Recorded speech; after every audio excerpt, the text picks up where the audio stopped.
Then after we digged into the meat of the liquidity of what it is and how it's getting induced left and right, we now slowly can also add into advanced structure, and again how we use it and how it will technically look like. We had a few examples already, is that again we had some sort of channeling buildup into an inducement. Again, even better if it's something induced to the left as well.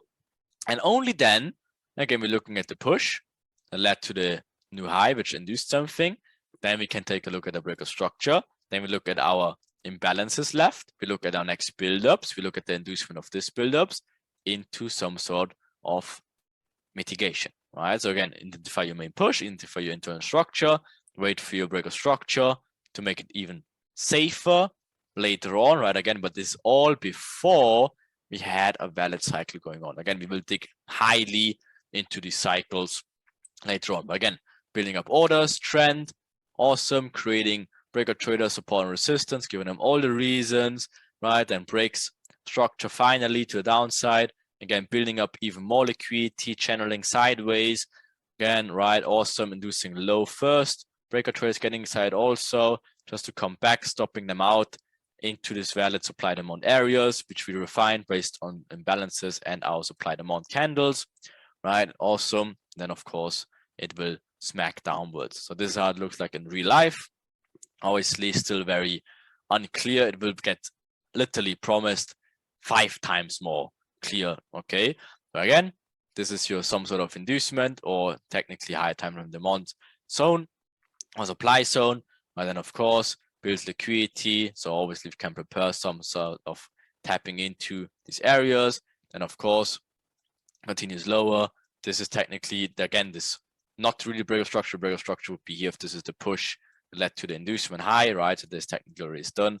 So this is should be up here, right? Of course, and then liquidity buildups getting induced into the last mitigation zone with imbalances left, and then obviously continues to low side and then targets the next zones. Okay, then we have something we will call momentum mitigation, and we make another very good video about this one of how to use it, because this is a little bit more advanced and takes a little bit of practice. But how you technically can do it is, if the supply and demand plays, they love to do is again the what hits first type of scenario. So let's say you're having this again liquidity buildup in here, but overall this is your perfect zone with imbalances and everything is done in here. This is a proper point of interest. Okay, then again you're having your inducement low, perfect. So then this zone in here is purple and can be tradable. So if you look at this example in here, right, so this is where same scenario, have inducement low of this channel, perfect, giving you a break of structure, and then taps into this zone. But here, notice it missed the zone. Okay, so it's still valid until it hits the next supply area. So the demand is obviously valid until it hits the next valid supply area. Then guess what? Cycle is completed, and we can begin the whole run from before.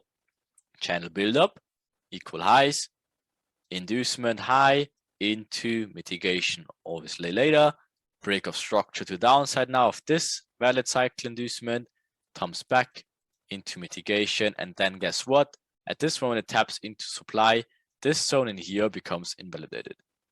Okay, that again helps you identify the right spots, but obviously we'll dig into it much more later as well, but just a nutshell here. So again, let's see this one. Okay, so this is the push, obviously huge selling downwards, building up liquidity, inducing it. Maybe this even taps into something in here, right? But then the moment it induces, or not induces, but breaks of structure, again, this zone is definitely valid to take now until the next supply area, right? And of course, taps into and then the only time you have to be a little bit aware of it is, again, if this is now super valid, break of structure, but now it tapped into, again, demand first, then it comes back into supply. That's, of course, we have to be a little bit more careful. If you just look at these over place, but in combination with the inducement would be perfectly fine. Okay, so how would that look like in the charts? Again, exactly like we covered, right? So again, huge shallow buildup of all of a sudden momentum, perfect. Now break structure to the high side, perfect. Inducement is done. Comes back, fills the imbalance, then runs until next at least supply areas. And again, technically this push now led to the new highs in here. So this just barely just broke it. Okay, the moment this gets broken in here, this would be a zone you can be interested in to the downside. Okay, then again, this becomes a smart money trap, of course, for later on. Right, again, you see this picture, exactly the same. Okay, so but of course we will spend more time about it later. Right, it's the same thing in here. You see the channel buildup, huge momentum, making people excited to the downside, break structure, comes back, mitigates, fills market efficiently, channels upwards now. Right, where's your inducement? Here's your inducement with speed into some sort of demand areas or supply areas. I'll switch it around, right? And I guess what? That's the push and led to it. Finally gets broken, right? So this is when this one obviously gets immediately invalidated as well, right? Let's say this one tapped into here, it would be valid. Why? Because it never tapped into supply first, and you never had a valid build up before that as well, right? Okay. So then, of course, just delete that.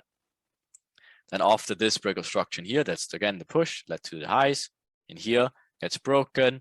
Here's your next imbalance zone, supply area, supply candle, taps into the smart money trap, obviously wants to fake the continuation high side for all these people, gives them a really nice reaction, just to obviously tap the mitigation and then continues lower.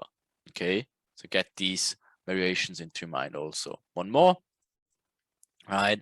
So again, same scenarios, having the channel buildup, but guess what? This is the channel buildup. This is your obviously and very obvious inducement. This was valid, let's say, if this channel induced in here and tapped in here. Super, super valid, could be tradable, right? But guess what? It never tapped in here, so it leaves this imbalances open. Okay, but guess what?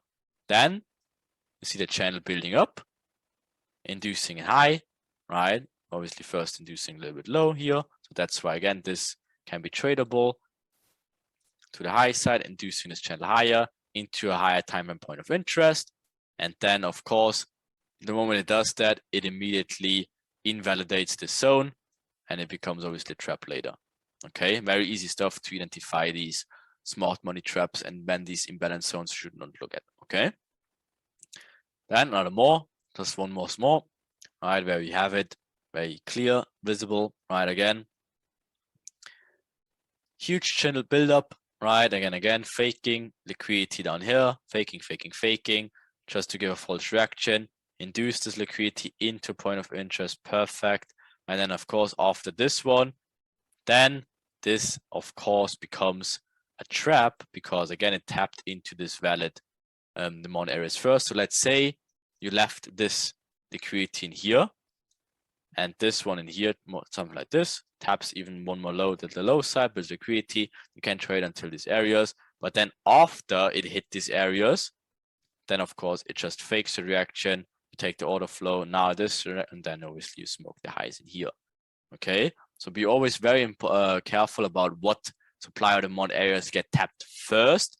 This will help you in the long run.